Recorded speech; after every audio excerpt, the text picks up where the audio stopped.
வேட்டையின் திரைப்படம் கண்டிப்பா ஒரு உண்மை சம்பவத்தை அடிப்படையாக கொண்டதாகத்தான் இருக்கும் அப்படிங்கிற மாதிரி தான் நம்ம எதிர்பார்த்தோம். அதே மாதிரி ரொம்ப கிளியராகவே காட்டிட்டாங்கங்க. ரொம்ப கிளியராகவே இது உண்மை சம்பவம் தான். இன்று நடக்கும் அந்த பெண்களுக்கெல்லாம் நான் தான் நம்ம பெண்கள் சம உரிமை அப்படின்னு பேசினா கூட அந்த பாலியல் பலாத்காரம் இந்த மாதிரி விஷயங்கள்லாம் நம்ம தொடர்ந்து கேள்விப்பட்டுக்கிட்டே தான் இருக்கோம். அதற்கெல்லாம் ஒரு சரியான சம்மட்டி அடி இந்த படத்தில் இருக்கு அப்படிங்கிறது நம்மளால கண்டிப்பாக இந்த ட்ரெய்லர் பார்த்தே உணர முடியுது. ட்ரெய்லருக்கு மிகப்பெரிய யோகோபித்த வரவேற்புங்க. அதாவது ட்ரெய்லர் வந்து தமிழ், தெலுங்கு, ஹிந்தி, கன்னடா ஆகிய 4 மொழிகளில் ரிலீஸ் ஆயிருக்கு.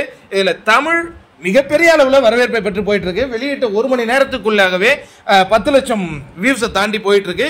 அதே மாதிரி அதுக்கு சற்றும் குறைவு இல்லாமல் ஹிந்தியும் ஃபாலோ பண்ணி போயிட்டே இருக்குங்க. இது படத்துக்கு வந்து ஒரு மிகப்பெரிய பிக் நியூஸ் அப்படின்னு சொல்லலாம்.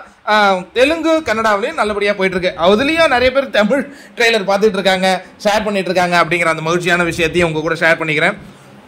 இந்த படத்தில் எந்த விஷயங்கள் உங்களை கவர்ந்தது அப்படின்னு விவாதமே நடத்தலாம் போல இருக்கு. ஏன்னா மியூசிக் அப்படி இருக்கு, டைரக்ஷன் பிரமாதமாக இருக்கு, அந்த பட கேமரா சூப்பராக ஒர்க் பண்ணியிருக்காங்க. சூப்பர் ஸ்டார் ரஜினிகாந்த் அவர்களுடைய பர்ஃபார்மன்ஸ், அவர் உள்ளே வரும்பொழுதே அந்த அந்த டைமில் அந்த ஒரு ஃபோக்கஸ் எடுத்திருக்காங்கல்ல, ரொம்ப அற்புதமாக இருக்குங்க.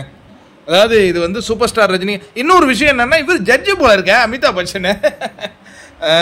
செமையாக இருக்க போகுது ஆட்டம். இது வந்து ஒரு இன்ட்ரெஸ்டிங்கான ஒரு பிளாட்ல ரொம்ப விறுவிறுப்பாக எடுத்து கொண்டு போகிறாங்க. இதில் இன்னொரு மகிழ்ச்சியான செய்தி சொல்கிறேன். இன்றொரு நாள் மட்டுமே ஓவர்சீஸில் பயங்கரமான டிக்கெட் சேல்ஸ் அப்படிங்கிற அந்த தகவல்லாம் வருது. எங்கே திரும்பினாலும் வேட்டையனை பற்றி நமக்கு பாசிட்டிவான அப்டேட்ஸ் தாங்க வந்துக்கிட்டே இருக்கு. நீங்கள் எத்தனை முறை பார்த்தீங்க ட்ரெய்லரை அப்படிங்கன்னு சொல்லுங்கள். அதாவது 1 மணி நேரத்துக்குள்ள ஆர்கானிக்காக 10 லட்சம் வியூஸ் அடிக்கிறதுங்கிறதுலாம் இன்னைய காலகட்டத்தில் சாத்தியமே இல்லை. அது சூப்பர் ஸ்டார் ரஜினிகாந்த் அவர்களுடைய படங்களுக்கு மட்டும் சாத்தியங்கிறத மீண்டும் ஒரு முறை நிரூபித்திருக்கு வேட்டையன்.